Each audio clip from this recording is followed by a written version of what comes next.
dnešnom videu Franina ľahšie si opäť ukážem niečo z novej z Franiny. A dnes to bude komparatív, alebo porovnávanie. Poďme sa teda na to pozrieť hlbšie. Komparatív, alebo porovnávanie, sa delí na 3 hlavné časti. V prvej porovnávame niečo, čo je viac ako toho druhého. Vtedy využívame plus alebo plus de que. V druhej časti používame moins, moins de, plus, plus que. Vtedy porovnávame niečoho, čo je menej ako toho druhého.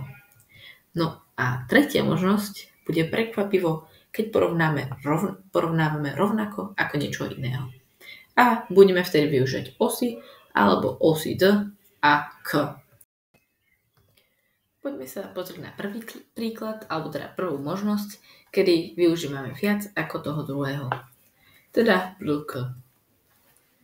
Pri plus que, teda viac ako, využívame prídavné meno alebo príslovku.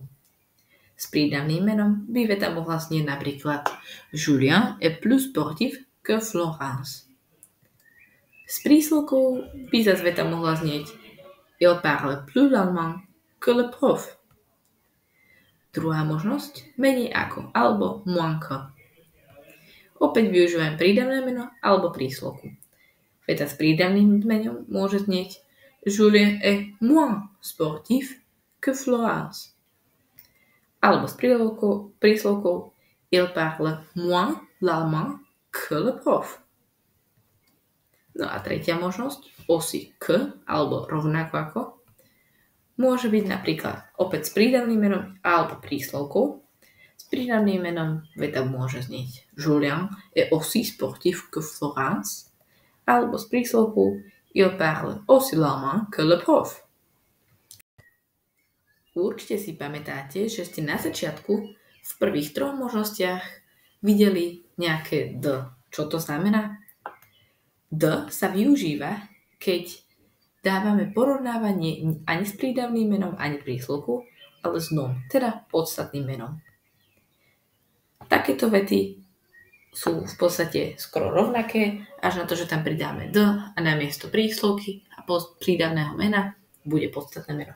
Teda z nej môžu napríklad La planète rouge a plus de lune que la planète bleue.